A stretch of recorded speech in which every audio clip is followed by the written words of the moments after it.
Episode 651.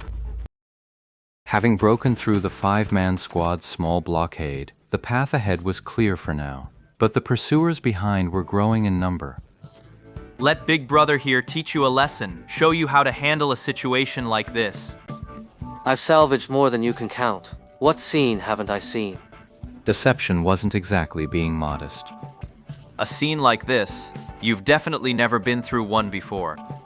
Have you? Deception said. Back when I was on the 10th server. A newbie zone, and you're proud of that?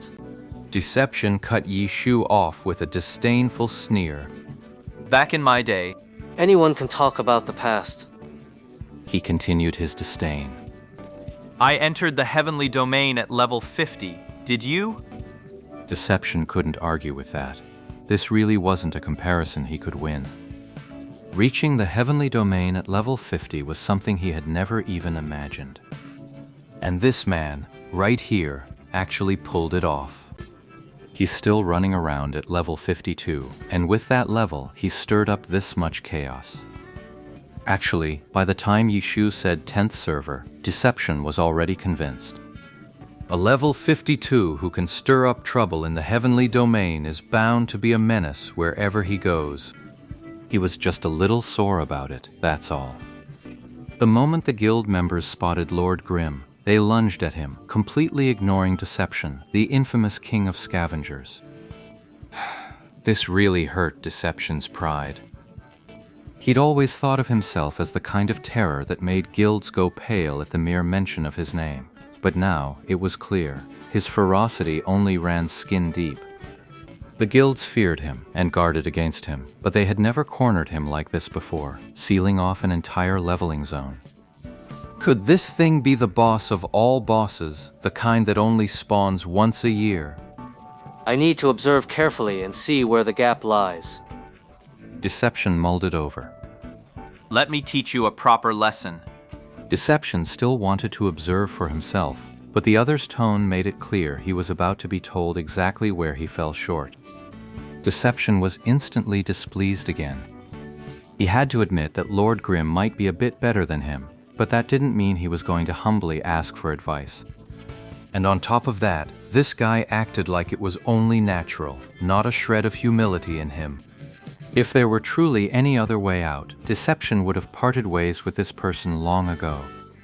Under any circumstances, careful observation and gathering valuable intelligence are the top priority. Obviously.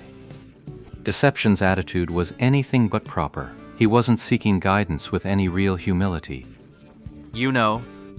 Deception found the question idiotic and simply couldn't be bothered to answer. How could he not know? He always scouted the terrain first, making sure he had an escape route, unlike those amateur scavengers who just charged in blind, picking up whatever they stumbled across with zero planning.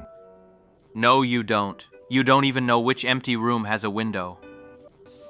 Well, Deception was taken aback. He hadn't expected the conversation to veer in this direction. He wanted to argue, but he couldn't find the words because he truly didn't know.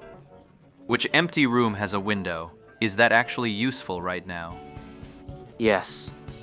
But you didn't know any of that. Intelligence is important. Yi Shu's tone was extremely serious. Well, it all happened pretty suddenly. I didn't have time to prepare. Deception was making excuses. Just use an external electronic map.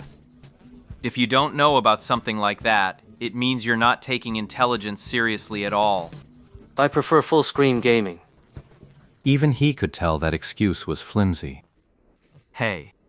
Yi Shu smiled, but said nothing. Deception's blade slid a fraction of an inch from its sheath, then stopped. What we need to do now is shake off the guys behind us first. Obviously. Deception's arrogance had been thoroughly deflated. This time, those two words were just a hollow shell, all form, no spirit left. First things first, get out of their sight. Of course. Do you know why we're doing this? This way they can't see me. Are you in elementary school? Could you at least try to answer with some depth? Was your question really that profound? Our ultimate goal is to make them unable to find or see us, just to create a space we can fully utilize. How profound. Deception sneered.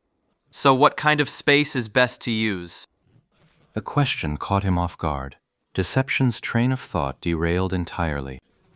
The answer is the intersection. Damn it. He felt like he was being toyed with. After turning the corner, the other party would naturally lose sight of you for a moment. It's such a simple thing, yet this guy had to make such a big show of it. Or some kind of space. Looks like you completely missed my point. Yi Shu said, with a hint of regret. What I mean is, at an intersection like this, if they can't see us, they have to split up. At a fork with 2 roads, you split in 2. At a fork with 3, you split in 3. Layer by layer, you peel them off until you finally shake them. Deception paused, realizing that taking more turns and more intersections made it easier to shake off pursuers. Deception understood the method, but he had never actually thought about why it made shaking off pursuers easier. This principle is actually quite simple once explained, but only by understanding the underlying logic can you truly apply it broadly. The intersection was merely a symbol of this kind of space. By breaking line of sight, it forced the opponent to face multiple choices. That was the environmental characteristic this space demanded. Once you understand that, running away needs a plan too. You have to lose your pursuers with purpose. Do you have a plan? Yi Shu continued. Yes. Tell me your plan. Straight north. Jump the Jade River.